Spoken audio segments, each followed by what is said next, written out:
mamak sineblak maruta gancangan anggono. Temasirna sinapu dening sarating Sang Hyang Arka ingkang nedheng manjel wonten madaning ratri.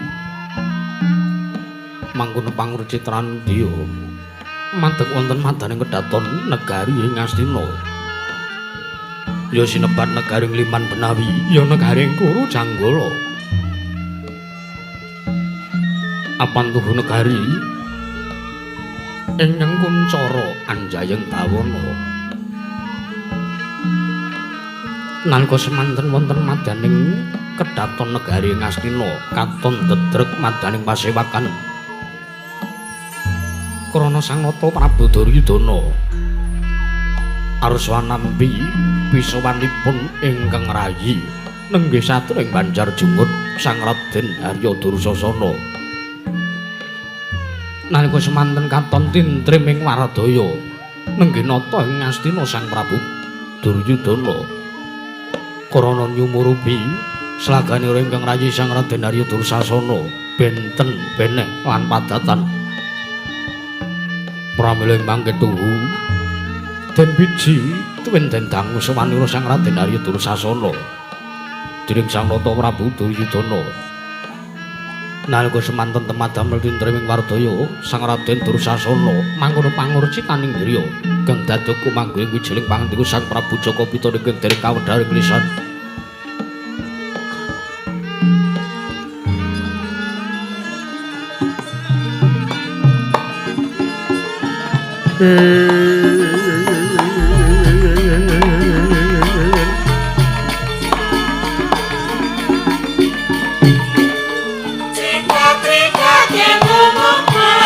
Ting pandang sumulo amadange jroning pasareyan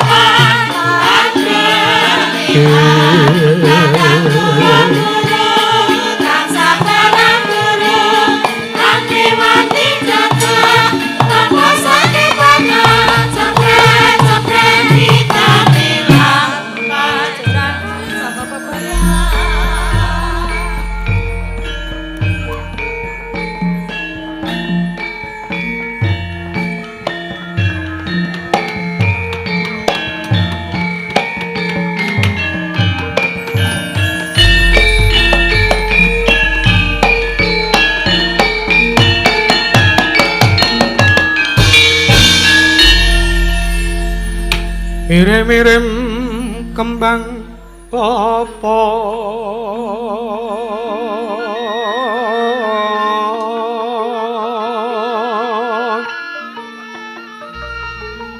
kembang popong sare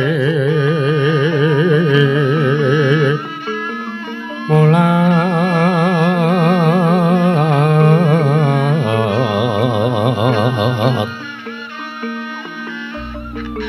kembang tratepan rara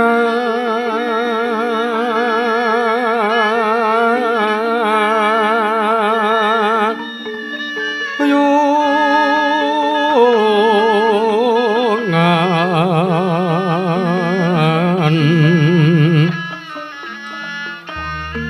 long malonggong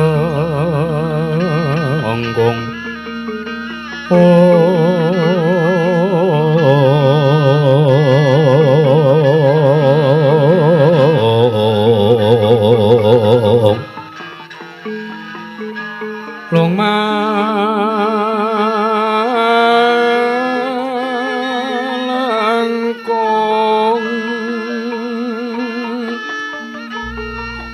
rumambat kang sarwe papolatan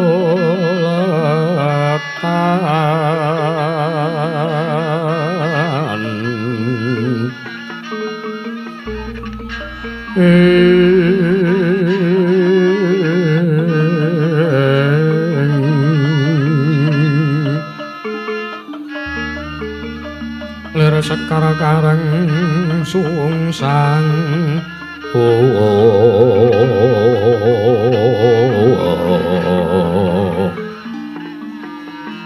lir kembang karang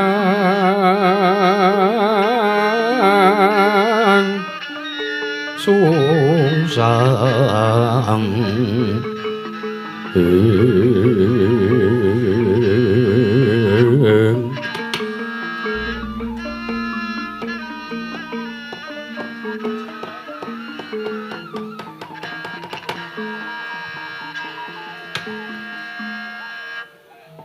Niwang Sukmana mangabdi linuwi ana sasmintaning sejagat wasisaning Upanara nun mangke Paman Pati Harya Sengguni Paman Harya ing kepatihan ayo dadekake kaget pekenira si Paman Pati Harya Sengguni dene sira ingsun piji wenten ngarsaning mandira Paman Pati Harya Sengguni ora wujeng andika Paman Pati Harya Sengguni mugia mangke karaharjan anggening sun biji sowan wonten madaning Datulya Praja Negari Ngastina Paman Pati Harya Sengguni kawula nok ninggih nggih anak Prabu kepareng paduka miji dumateng pisuwanipun ingkang paman ing kepatihan nggih saestu damel kagat sotaning manahipun ingkang bapa ing kepatihan tuwuning jawi sanget kuwatos ing manahipun ingkang pamaning kepatihan marasasat pindhara ning sang lomba pinanjring alun-alun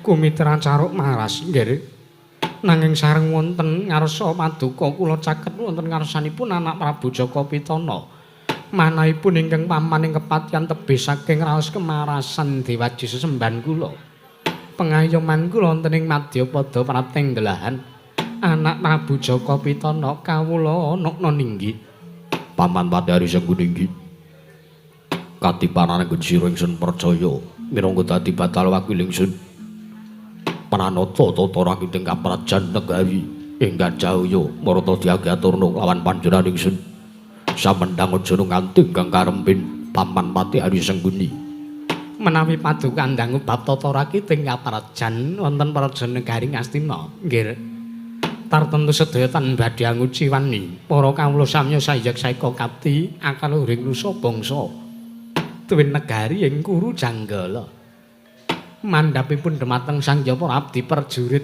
inggih pun Narasata Kurawa ingkang boten kendhat anggenya tansah gegladhen olah ridaning aperang sawanci-wanci praja paduka ing Ngastina katemping marang muka tartentu boten badhe anggepok kanca paduka Gusti kula Sang Nata nggih ingkang pamaning kepatihan remuk kasawurna putung sumangga kabandhemna kawula ana ninggih nggih anak Prabu Jaka Pitana Paman Pati Harya Sengguni iki damel bombong tun damel marem teka jangkep kang dadi aturira Paman boten langkung pakarean ingkang utama tindakna selawase urip Paman Pati Harya Sengguni kawula ana ninggih namung dereng lan sak sampunipun nggih kepareng kula ngaturaken sembah sungkem pangabekti kawula kunjuk sandhap padha paduka anak Prabu Jaka Pitana nggih anak Prabu Kurupati Paman Pati Harya Sengguni iki boten langkung mugia kasekecakna lenggajeng andika Paman Pati Harya Sengguni kawula ana ninggih sampun boten kirang prayogi nggih anak Prabu Jaka Pitana nun mangke Kakang Adipati Karna Kakang Adipati Basukarna ing Ngawunggu sarawujeng andika paduka Kakang Prabu Ngawunggu ingkang rayipun Jaka Pitana ngaturaken pudya pangastawa ya jagat pangestu karo wayah para jagat Yayi Sakalengkung paduka Yayi Prabu Jaka Pitana miji dumateng pisuwanipun ingkang raka ing Ngawungga mboten langkung pudya pangastawa sampun ingkang raka tampi karya bombong tias manahipun ingkang raka ing Ngawungga Yayi mboten langkung kula ngaturaken salam taklim kula mugi kunjuk wonten ngarsa paduka Yayi Prabu Jaka Pitana Yayi Prabu Kurupati Kakang Prabu Karna iki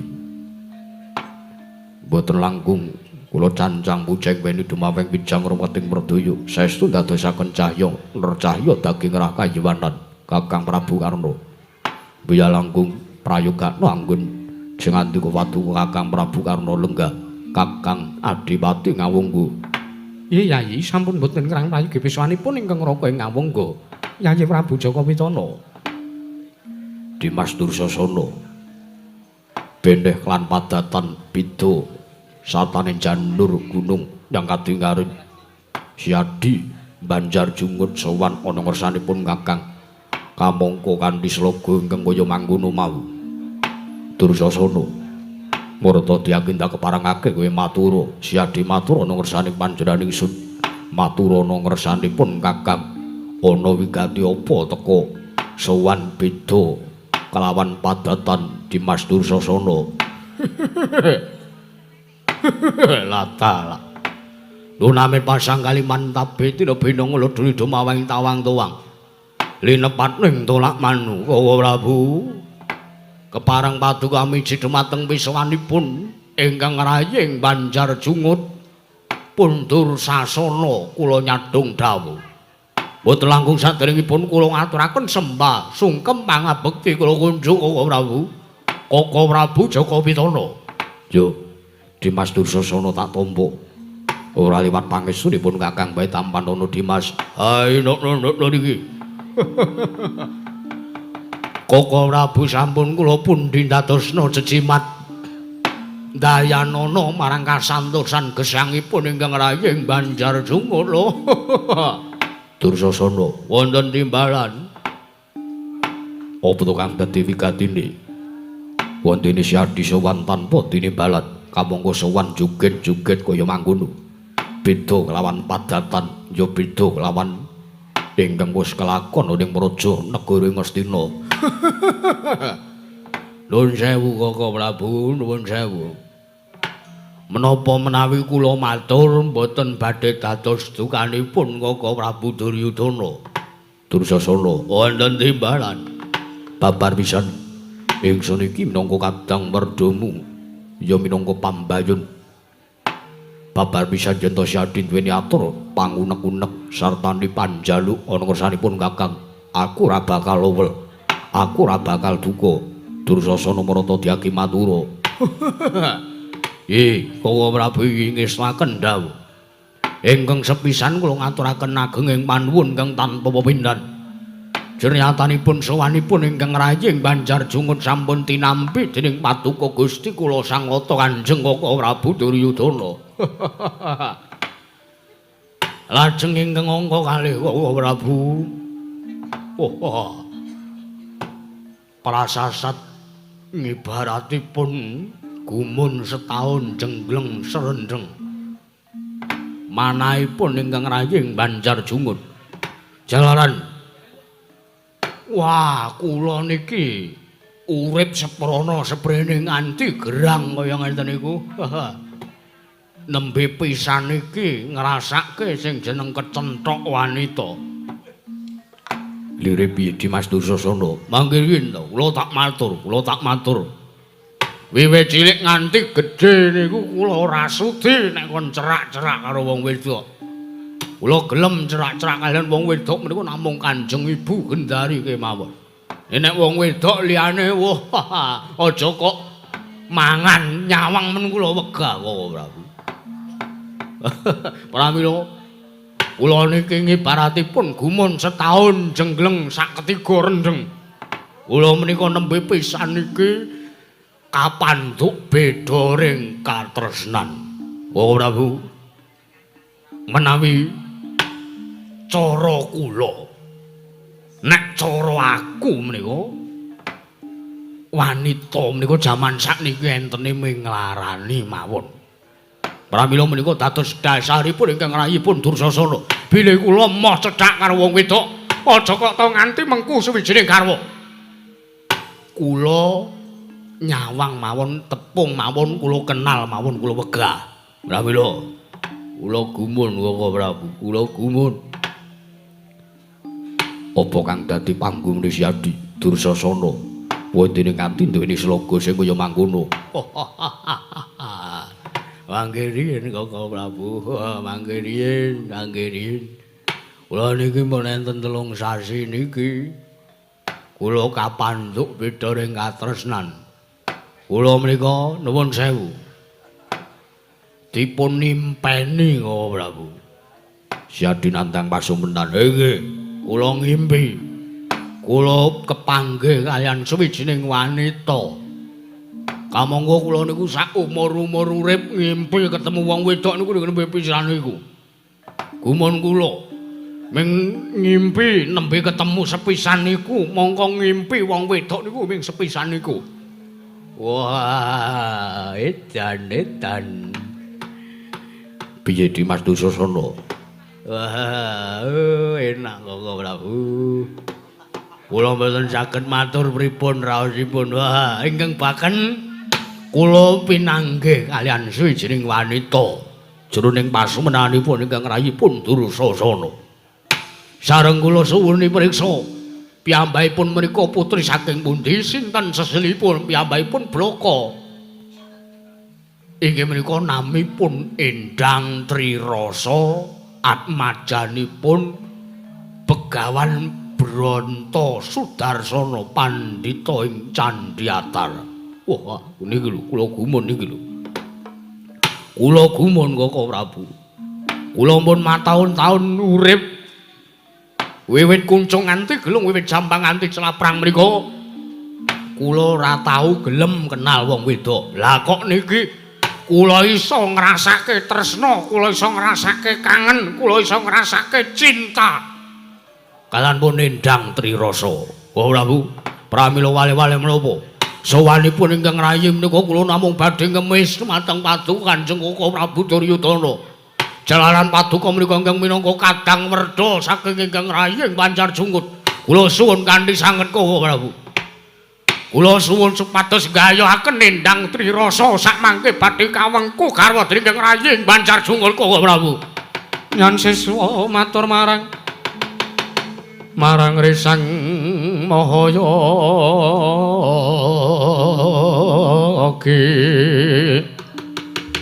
Sawi prangatiparan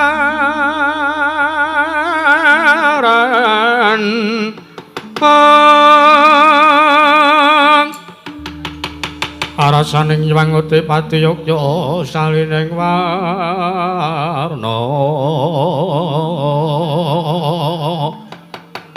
kang gumlaraning bumi mugya ulun tadhak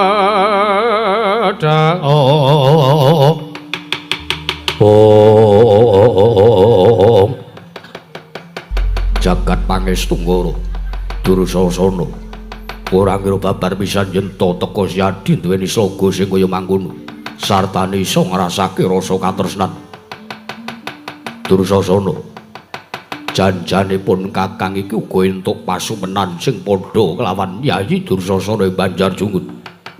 Pasumenan menapa Kaka Prabu? Yen to sejati dewa bakal matedhake wujuding kanugrahan kengaran wahyu kamulyan kamangka lantarane tumedhang wahyu kamulyan kuwi mau ora ya kejaba mung mengku sawijining putri saka mertapan ing Candhiatar ingkang asesilih Endang Trirasa. Mula ndak rasa Gandeng Siadi Dimas Dursasana wis dadi wakiling para Sata Kurawa. Dursasana wonten dawuh Endang Trirasa gayuwen dimen Kurawa entuk kasembatan gayuh wujuding wahyu kamulyan.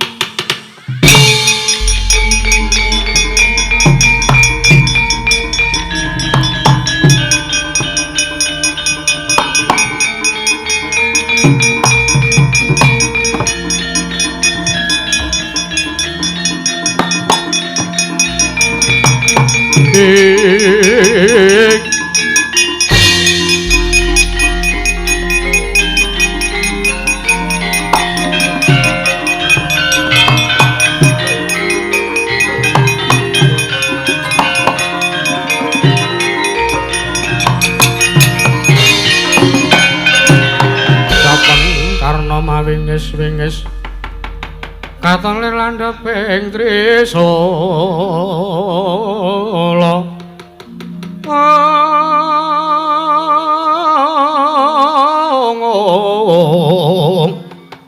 netra marakata lir kabaranang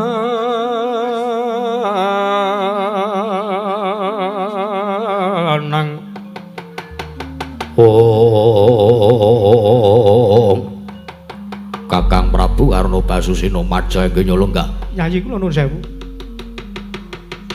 Sareng kula minggah ing pasewakan negari ing Ngastina. Sareng kula petang kok wong sing rembag menika namung nyemoni dhumateng ingkang raka ing Awangga. Nyemoni liripun kados pundi? Sobita mangke riyin. Yayi Dursasana pikantuk impen pasumpenan bilih piyambakipun tresna kaliyan Endang Trirasa atmajanipun Begawan Brata Sudarsana ing pertapan Candhiatar. Paduka Yayi Prabu Jaka Pitana ugi paring dawuh bilih ugi pikantuk sasmita saking para Jawata bilih Sampun nyemoni paduka Kadiwaran. mangke riyin. Sabab ingkang Raka menika ugi pikantuk sasmita ingkang sami tanpa beda kaliyan menapa ingkang dipun ngendikaken dening Jawata. Inggih menika wisik utawi wangsul ingkang sampun paduka Yayi Prabu Jaka Pitana tampi Yayi.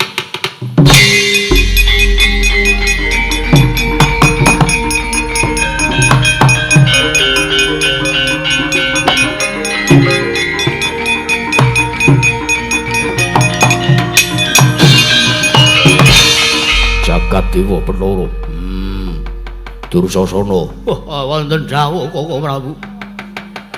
Jebul apa sing dadi kayuwanmu kuwi pancen ing mengkone bakal dadi perkara ingkang becik tumrap kawula sartane Kurawa ning Prajanegara Ngastina. Lho, liripun kados pundi? Merga Endang Trirasa ingkang mbok gayu ngemu wujuding kanugrahan kengaran wahyu kamulyan. Wah, jagat pangestu ngara. Lajeng mriku kados pundi? Menapa padu Kanjeng Koko Prabu sagah nglamaraken inggih menika pun Endang Trirasa badhe kula wengku garwa. Dursasana, kula Kakang Adiwati. Lumrahe yen ta wong kepengin mengku garwa utawa wong kepengin nglamar sawijining putri kuwi gandeng ingkang mbutuhake si Adi Dursasana, mula sing suman ana ing pertapan Candhiatar ora aku jaba ya mung kudu si Adi Dursasana ing Banjarjunga dhewe. Ngaten. Iya. Ning perkarane kula niku dereng nate mangertosi pripun carane nyedhahi wong wedok. Carane nglamar ya seranane nggon si Adi pengen nglamar kelawan Endang Trirasa kuwi. Ora kok si Adi nyedhaki kelawan Endang Trirasane nanging cedhak ana wong tuwane. Ya kuwi Begawan Brata Sudarsana. Ngaten Koko Prabu. Iya, nanging manggene. Yayi Prabu kula aturi nyekseni aturipun ingkang Raka ing Awangga. Koko Prabu Karna Kadiwaran. Gandeng kula menika minangka jejeripun senopati menawi ngantos sak mangke mengkeripun ingkang Raka ing Awangga saking kedaton negari ing Astina. Kula wangsul wonten mriki mboten beto, mboten boyong Endang Trirasa nggih badhe kadhawuhangen dening Yayi Dursasana. Kula aturi nyekseni. Jagat ingkang minangka paseksen jangganipun ingkang Raka ing Awangga nggih badhe dados lintunipun Yayi. Kakyatri sang kapirang gori nangkul kinampit kempit dosang retnaning bawana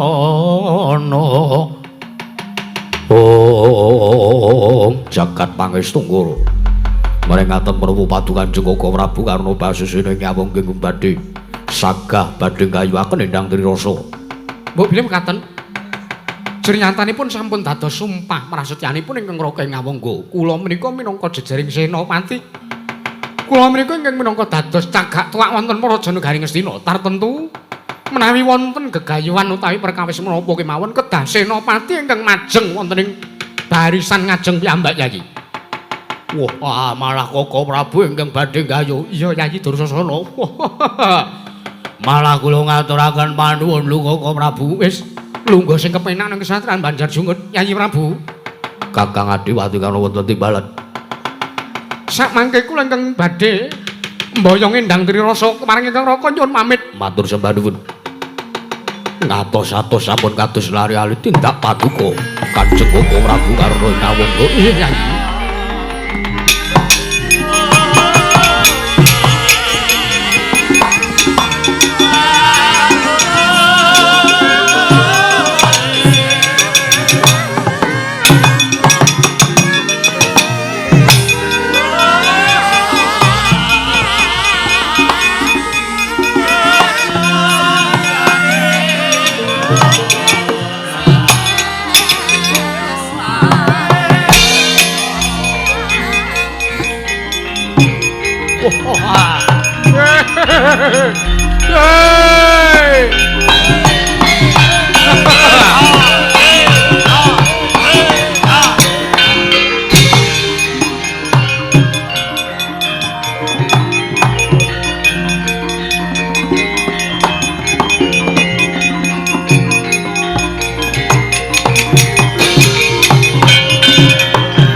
Astina Maha Prabu Duryudana Maha Prabu Duryudana dwarining sun Werkudara den kapareng alun ngandika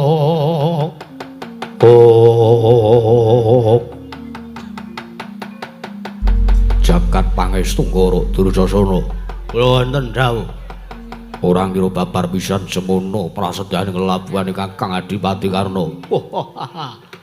Walah bejo kemayangan nasib kula kok Prabu.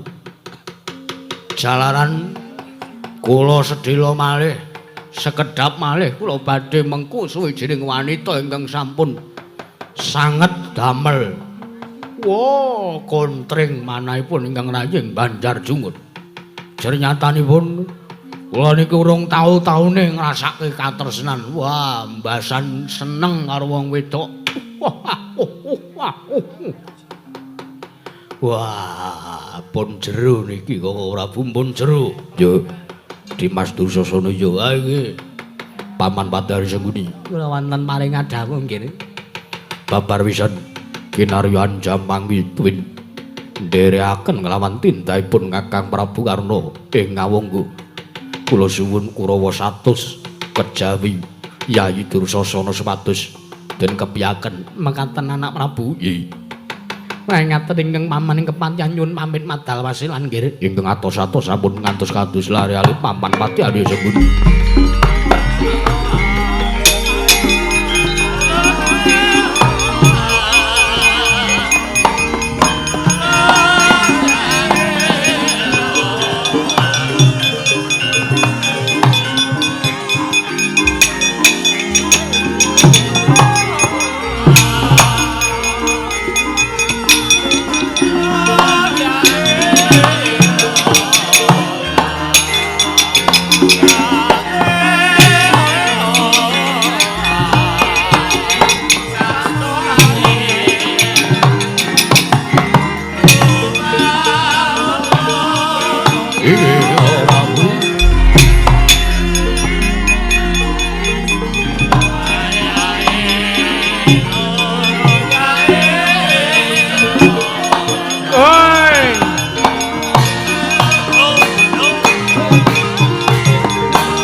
Jangan lupa subscribe.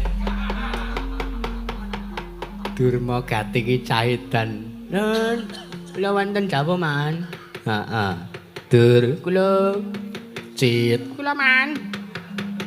Kartomarma. Kula wonten paring dawuh paman. Serta Yuda. Kula wonten timbalan paman. Aswatama. Aswatama man. Nggih. Aswatama. Sapa? Aswatama. Aswatama. Aswa. Pun sak unu-unu sampeyan. Nyadong dawuh timbalanipun Paman Pati Hari Sengguni. Kar sinten? Kartomarma kuwi lho. Oh, Mang. Sampeyan ki aja kaya ngono kuwi lho, Man. Ngapa? Ngono-ngono kae sing bayali sampeyan. Heeh. Iya. Heeh. Ala omeng bentinane meng gaweane ngalit kae. Nek olehna kae teng slebal duwite man. Heeh. Iya. Sampeyan kok beda karo padatan to, Man? Bedane. Sampeyan kok cualane lada klelek-klelek. Napa bal ceking Jakarta, Man? Heeh. Aku bar kampanye le. Ngaten. Kartomarma wonten timbalan.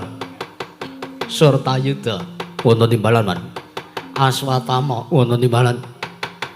Aja kaget wektu dina iki padha tak awe. Lah mbok ngaten le omong niku rada celu. Ket mameng klesak-klesik ngono. Nek ora sing nganggo headset mboten klungu kok, Men. Lah wis rasa cerewet kowe iki ming bakune mangkat gali mangkat. Kan mangkat teng pundi nek mboten ngerti kan mangkat teng pundi kok. Sampeyan ku jenengane kaya ngoten. Kartomarma wonten dawuh. Surtayuda wonten dawuh. Aswatama wonten dawuh. Mengke niki ajeng dibaleni ping pinten coba? Mane sampeyan niku nek dawuh niku aja kepya. Sampeyan kepya dhewe kok sampeyan ku jenengane kaya ngoten lho lah. Pun napa dawuh Koko Prabu Duryudana napa? Gek diatulke dingendikake ben Kulawa kabeh niki samapta ing dadi cawe going diri. Midhangetaken dawuhipun Bu Gulu. Sauni-uni mudur ora nggaken. Aku ngopeni dapurmu iki mah cumleng ndasku. Cumleng mboten sang ngangge ndas, Man. Awitekno piye? Ndendas cumleng mumet nranti ndas medeni. Diganti ndas GL mawon, Man. Ganti ndas GL anggepe wong tuwa kata ndas-ndaske ra. Kowe iki jenengane kaya ngono. Ayo mbok sampean iki sok ngelingi. Sampeyanmu ya wis bal ngapusi kula kok. Ngapusi piye? Nika bangkok kula nika. Bangkok kula niku kula cenengi. Sole sampeyan tembung. Heeh. Ampun man niki kula cenengi ampun mang tumbas. Niki wingi dinyang sak M men mboten kula nehke. Terus sampeyan le muni nek long M piye? Lah ngoten niku. Kula lak judheg to, Man. Kula moh ngeke sampeyan. Lah wengine kok ilang. Sampeyan colong to, Man? Dagadu lah. Non. Tak colong dagadu lah. Aja nganggo bocah niku, Man. Wong mriku mboten mudeng. Tak colong matamu ngono wae wis. Lah ngono lah. Aku nampa dawuh pendikane anak Prabu Jaka Pitana. Nggih, dawuhe napa mak wis menenga kowe. Aku lho omong niki nggih ngulil wektu, Man. Niki mungkin ben golo-golone tetep jam 8. Bubare tetep jam 4. Saulunge adzan subuh lah wong celak masjid. Nampa dawuh pendikane anak Prabu Jaka Pitana. Lamun wektu dina iki utusan kelawan Nanggir Adipati Kerna. Supayane budal ning mertapan Candiatar. Wigatosipun menapa paman? Kaya kejaba mung nglamarke calon bojone kakangmu Sidursasana. Ingkang mengkone sesilih Endang Trirasa. Lah apa to sababe teko anak Prabu Karna sagung gayoke? Merga Endang Trirasa kuwi mengko bakal dadi lantaran tumedhak ing wahyu kamulyan sing bakal ditibake dening dewa ana ngersane para Sata Kurawa. Lajeng kersanipun Maman Pati Sengkuni kados pundi? Kar wonten dawuh. Sur wonten dawuh. Su lho. Mbah Santiba kula kok atos to, Man. Ma wonten dawuh. Kering lambit brungkat kimbul gajah, Kurawa kabeh dikon maju. Aja nganti sing keri. Nek Dresasana pancen ora dikeparengake metu saka kedaton. Merga wis kepenak lungguhe sumandhing karo anak Prabu Jaka Pitana. Kudu kelakon, isa ora isa, gelem ora gelem kowe kabeh kudu mangkat ning Kartamarma. Aja nganti sing keri. Ngetaken dawuh Paman. Ngene ya, Dur. Nggih, Mas. Peringaten kula madal wasilan. Kana sing banter tabrak ndung banteng le.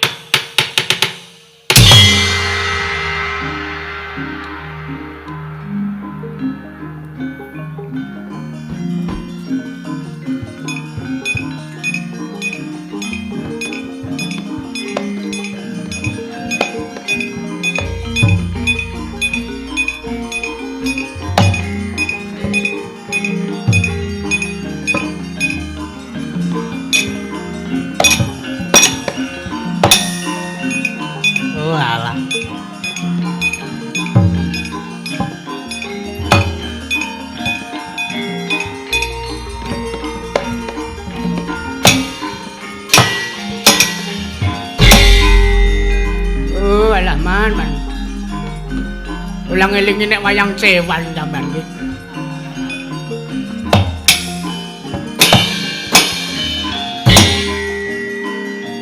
Baleni.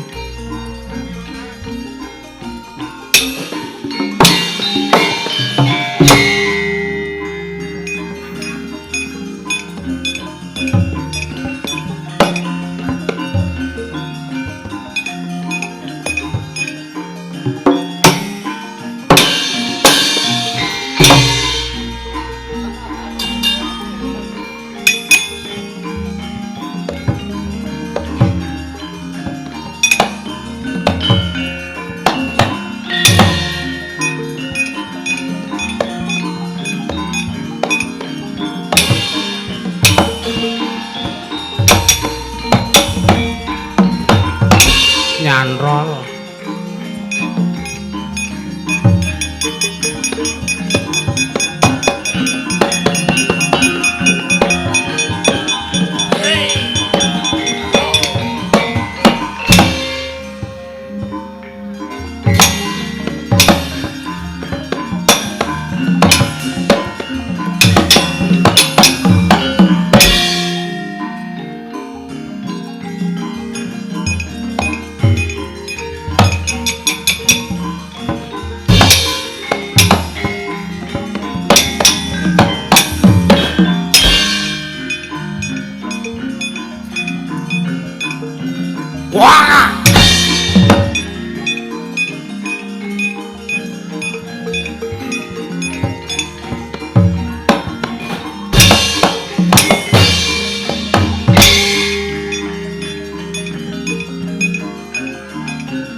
Wah.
Pate kangiro rekalane pone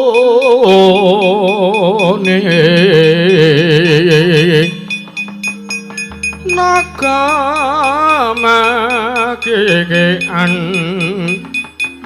kumambang katonku mawa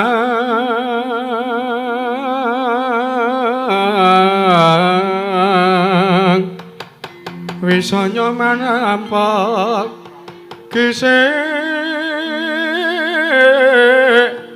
manao cikro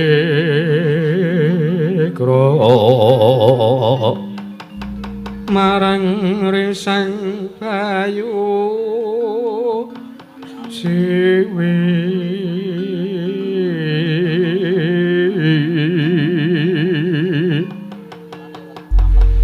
ngaglang gancang kaya ndo mentang-mentang kaya gendi barat sapa iki ana wong lengene ditato gambar kala jengging mandeka aja mati tanpa aran kowe walah iki ana lah kok teko dadi ketemu wong urakan lho saka prejengamu kowe iki ya wong urakan barat lho kowe sing luwih urakan ora kowe sapa? Lah kok dadi dampyak rombonganmu punjul saka wong 100. Tepungke.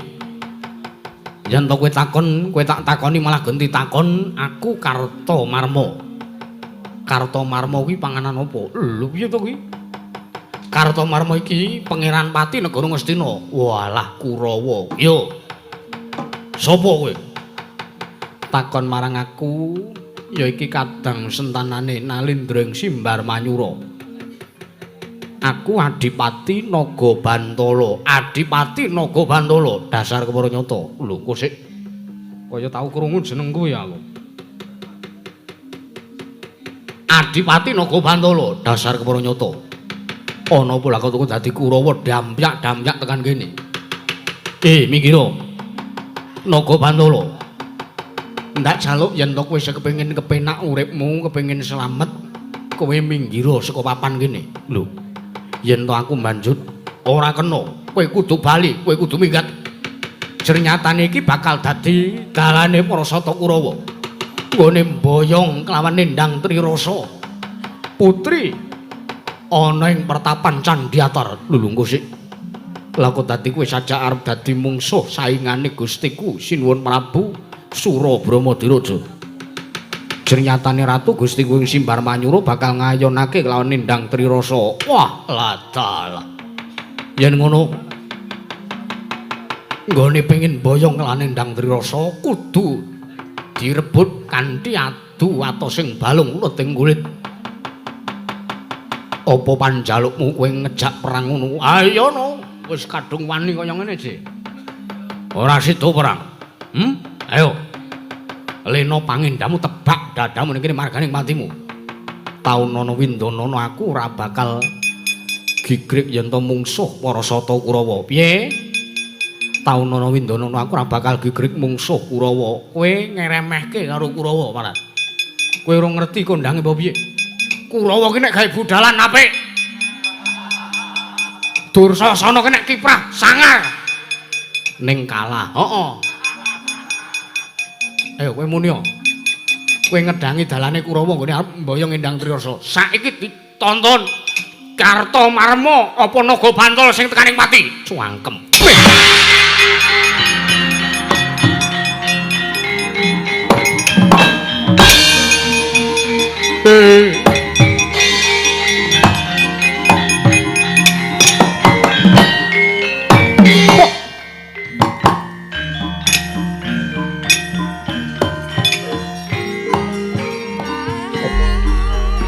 Kaya wis atos kowe.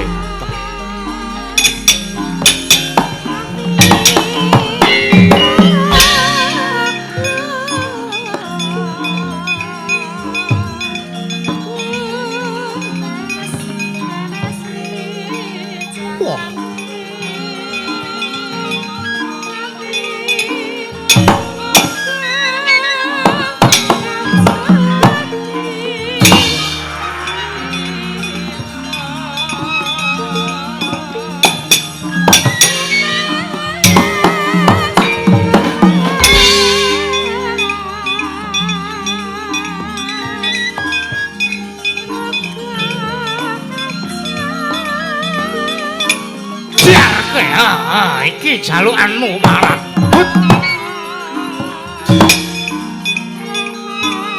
Jar kowe. Oh. Sandak kowe. Monggo.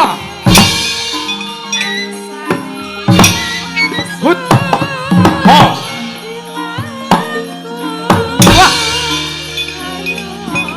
Wah, goro-goro icik-icik kuwi. Kartomarma malah.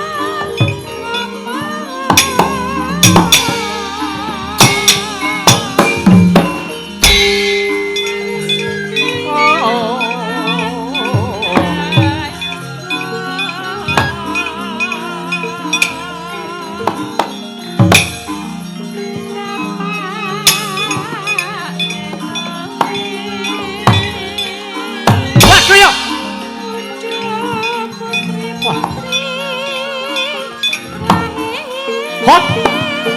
Dah. Hop. Oh, ajak. Woi.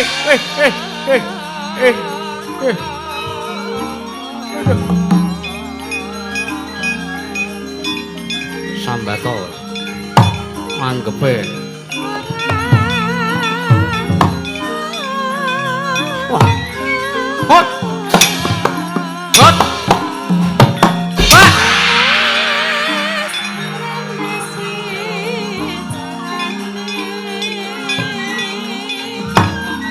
Sawo nibani seng kaya. Hot. Hot. Oh, wah, wah. Wah, wah, ya. Wah.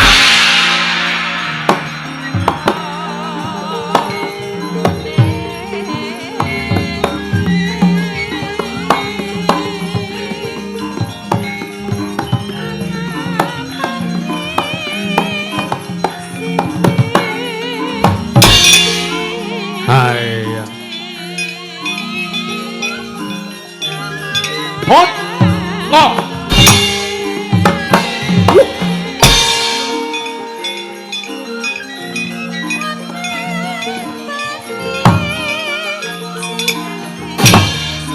Aduh, atos kowe Parat ya. Aduh atos sing balung pamer kowe ya. Hut. Wah! Wah! Hot! Wah! Tuh, payo. Hot! Wah! Oh, agak. Wah! Wah! Wah! Mati aku. Wah! Hot! Hot! Sikal kowe. Oh! Hah! Mas, oh, tapi yo, Hot. Wah. Iki ra penak iki. Wah. Hot. Wah. Ah. Ho. Ah. Ho. Ho. Ah. Wah. Ah ngono kuwi.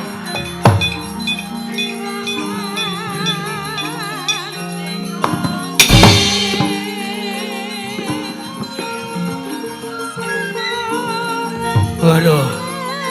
Wah, jagungku sak keringet-keringet.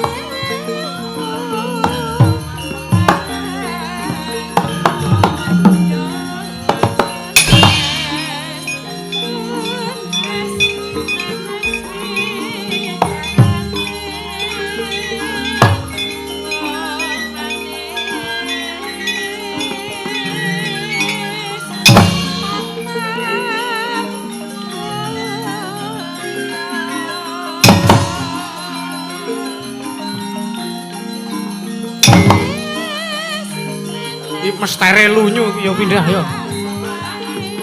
Pindah ini. Woi. Aluh nemen iki.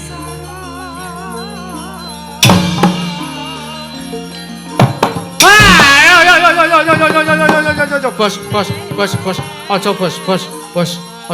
Aja bos. Aja ya, aja. Aja.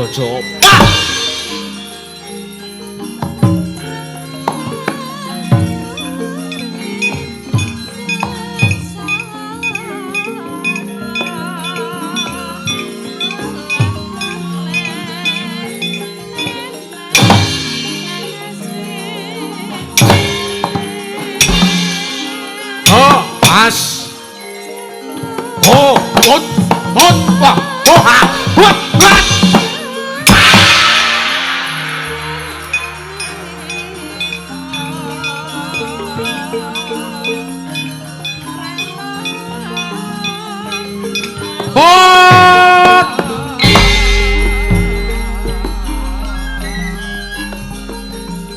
Wah, Rene, sini kau.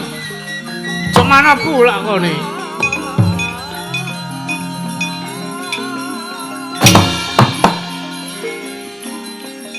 Sido ngantem ora? Sik to, sabar to. Oh, wah mati aku.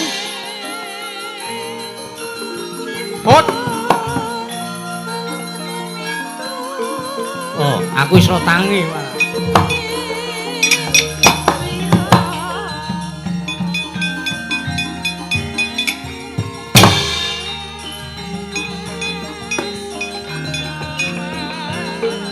Ajik.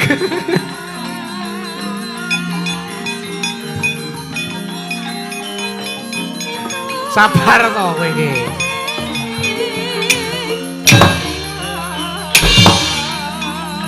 Aduh. Gaman lur, gaman.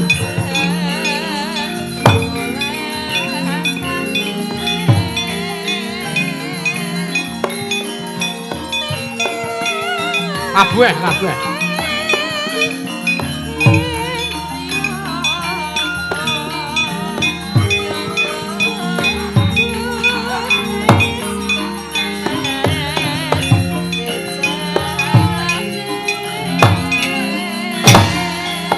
Wah. Hot. Ya. Kepruk gua tuh mampus.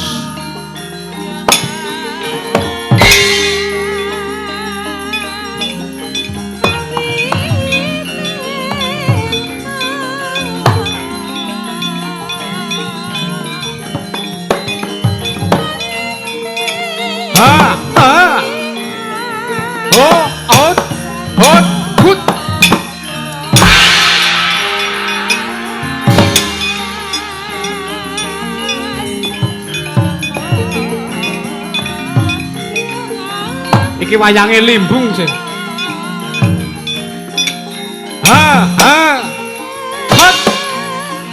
Hot. Wah. Hei. Hei.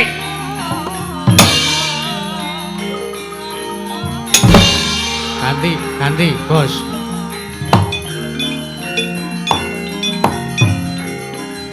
Sorry ya, Dik. Nanti marah, jangan ya.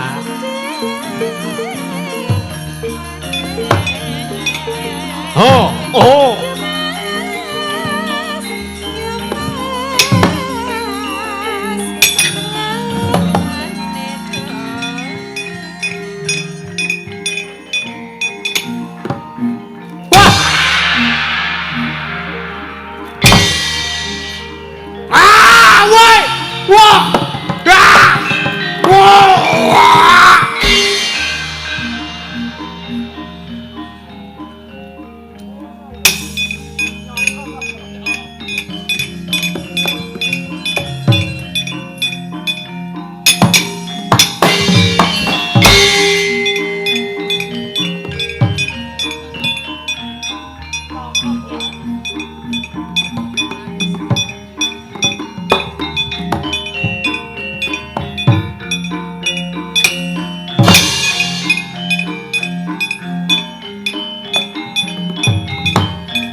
Sapa kuwi?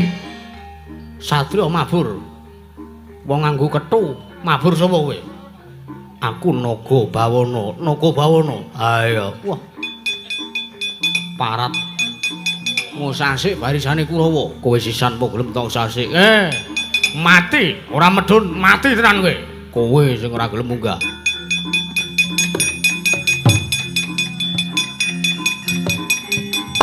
What?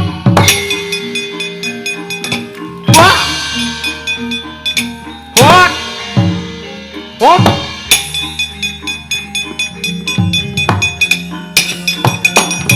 Woi! Wah!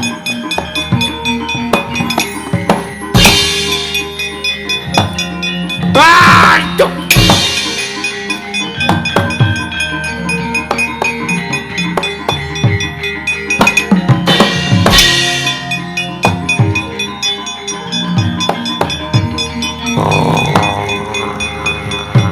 Ah! Oh!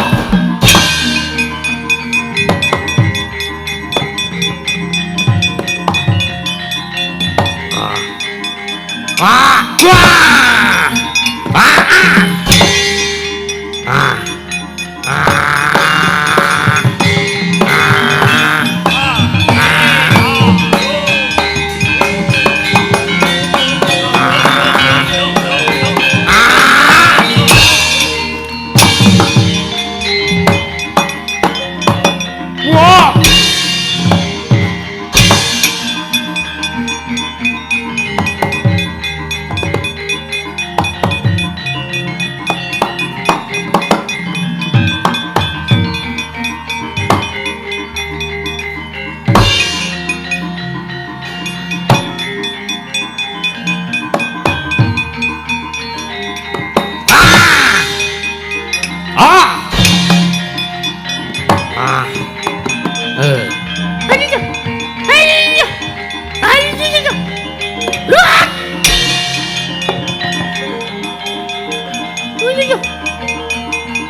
Nyandol. Oh. Wah.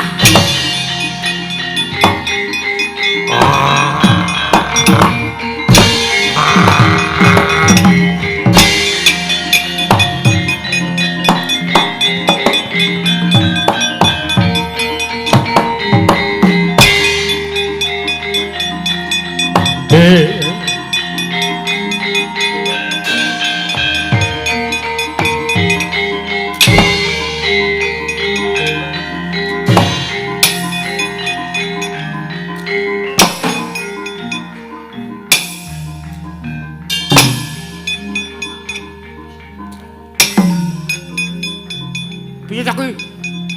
Sapa kowe nggih? Sapa kowe nggih? Kula ngansal kowe nggih.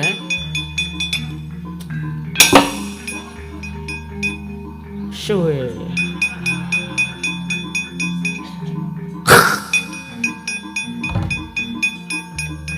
Wah.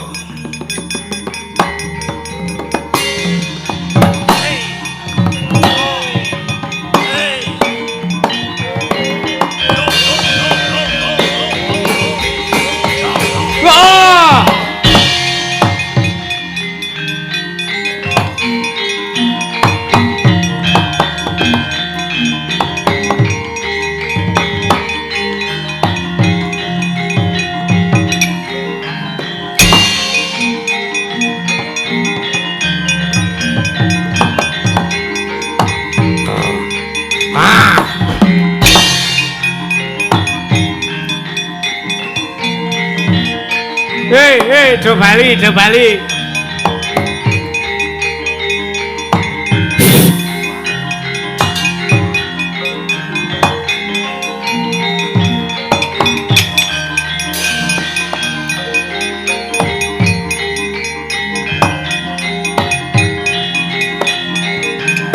Tung delang, dro tung lang. Dro tung plus. Subscribe. Kowe iki ngapa? Nun. Kowe iki ngapa? Ana kon gayuh endang Tri Rasa malah do perang gedabikan. Kula teman. Olahraga man. Nggih ngulil wektu. Ora engko sik tak takon. Pripun? Kurawa liyane wis do mundur. Nggih. Iki mung ngari kowe. Nggih. Do tak takoni ora gelem bloko nggih. Terus kowe perang karo sapa, Dur? Nun, perang karo sapa? Niku ketemu Wadyabala Simbal Menyulo. Wadyabala ngendi? Simbal Menyulo. Simbal ku sing nggo ces-ces kuwi apa piye? Sing ngunine teng-teng ngono kuwi apa piye? Simbal man L bayo L simbal udu man lha apa simbal menyula simbal oh agene cetha man simbar manyura anu nggih Wadyabalane Prabu sinten mau jalane Sula Blamadimaja ngoten jalane Jan kula ngajal nika mau. Ora mungsuhe sapa? Mungsuhe? Mung suwe ngakune kula takoni Adipati Nagabandala kali Adipati Nagabawana. Terus sing mbeli ngono buta patih gedhi banget. Maju man. Ning maju niku getak kula niku mung mak bluk ngoten cuelane man. Kalang awake kaya tok nika man. Oh sing lemu kae. Nggih man. Lemu rambute diole nika man. Lengene ditato gambar Buddha. Nika cetha nika. Nika buta gelung nika. Ngawur. Wis kana mundur lha nggih man. Kalau pula ajeng nekuk penjalen nggih pripun? Lah iya, Wis bakune ngene to, pripun? Awake dhewe ndek gegayuhan kepengin mboyong kelawan Nendang Tri Rasa.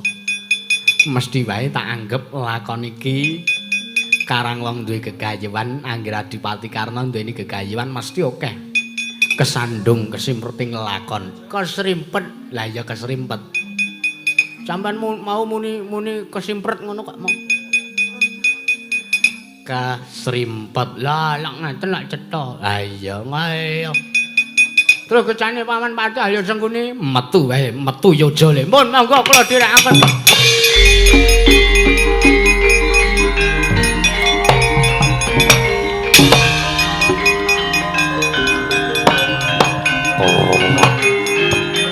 Wah!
anggro sesumbar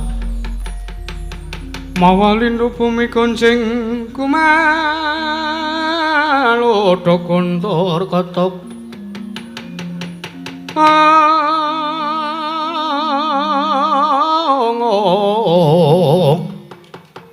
kumaludo kontor ketop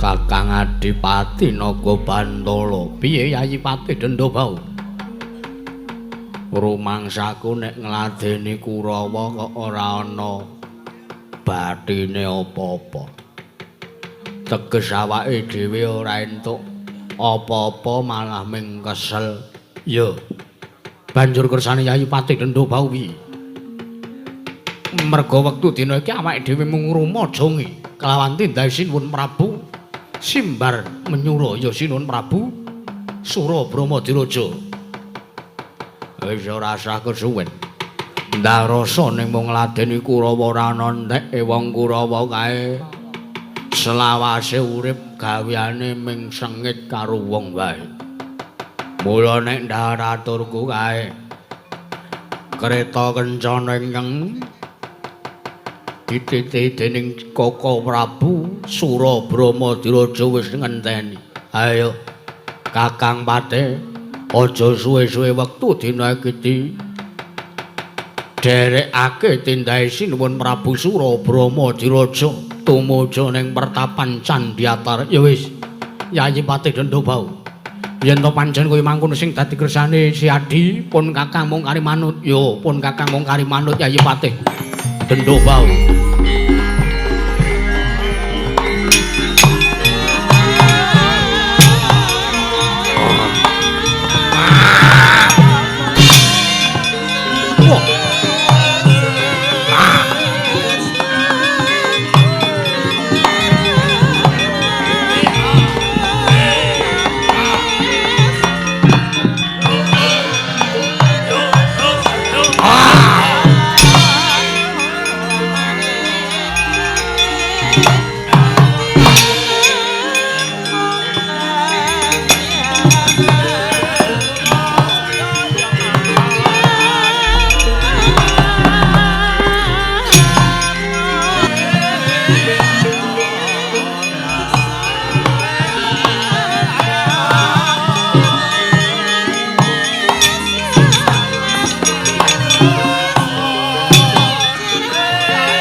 Kula nuwun Yayi, kula ngayucan Yayi.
agung muga ngayung ana marang praja negari Indra Prasta saisinipun.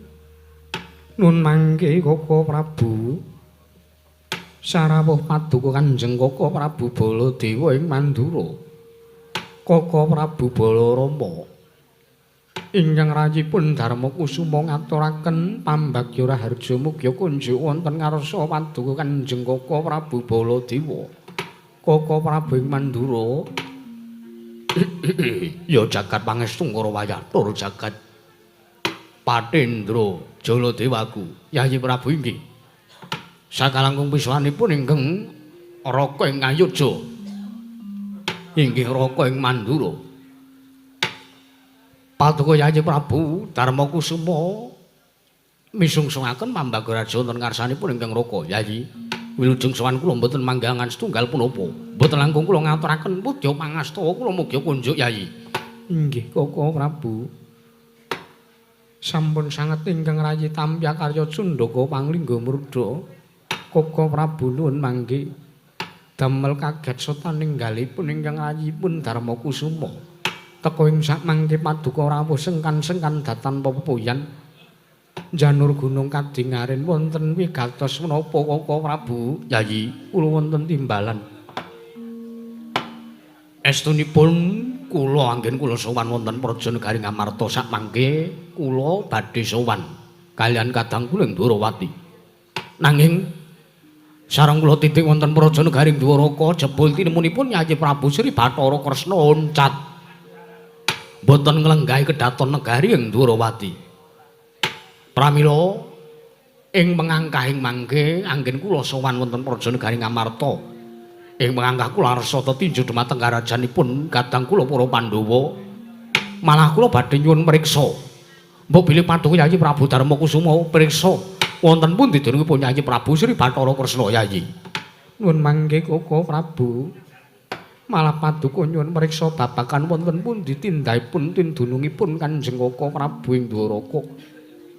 Mugi ndadosna kawuningan dinten sak mangke ingkang rayipun Darma Kusuma ugi nedheng sungkawa tuwin tintrim madyaning penggalih Koko Prabu. Lho. Tintrim madyaning penggalih liripun kados pundi Yayi? Mugi ndadosna kawuningan.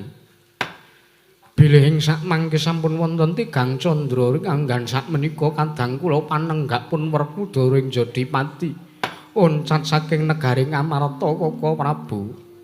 Kamangka sareng kula tingali madyaning pagedhunganing pusaka. Wujudipun pustaka Jamus Nyang Jimat Kalimasada ugi oncat saking negari Ngamarta. Pramila sanget bingung madyaning manahipun ingkang rayipun Darma Kusuma. Samangke kula mboten mangertosi wonten pundi denungipun Werkudara miwah pustaka Jamus Nyang Jimat Kalimasada Koko Prabu. Koko Prabu kasinggihan. Malah ingkang rayipun pamadyogi sampun madosi wonten pundi denungipun Kakang Mas Werkudara.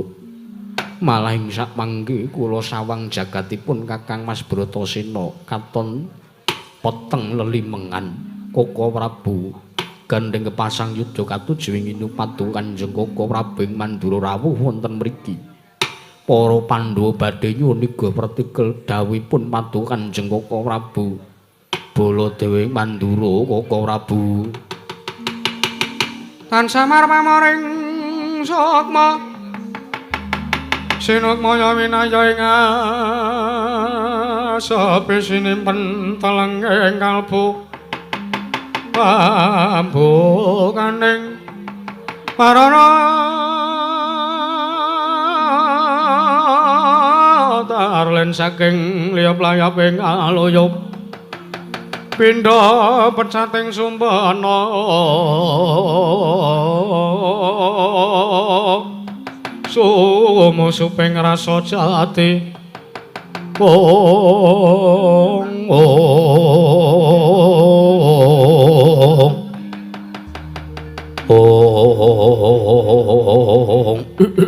ya jagat pangestu karo wayah para jagat Yayi Prabu. Kula wonten dawuh paduka Kanjeng Koko Prabu Baladewa. Nuwun mangke. Kula kinten bab perkawis menika lha kok teko nganeh-anehi. Sing nyatanipun para Pandhawa menika nembe menika wonten lampan ingkang kados mekaten. Lah kok teko mung wong lunga wae kok nganti pirang-pirang. Tartentu menawi samangke pustaka Jamus Nyang Jimat kalih Masada kemawon ingkang cacaking negari Ngamarta, tartentu para Pandhawa tasih gadhah kekiyatan. Awit wontenipun kadang kula panenggak Pandhawa inggih menika pun Werkudara ing Jodipati. Inggih.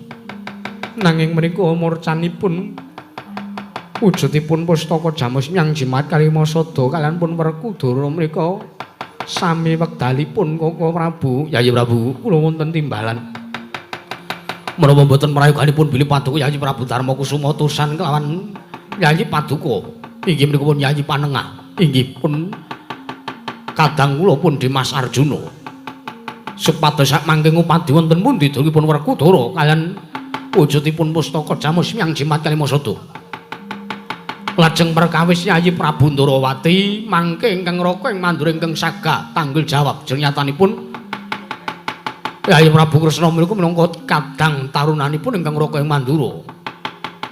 Mekaten Koko Prabu. Iya Yayi.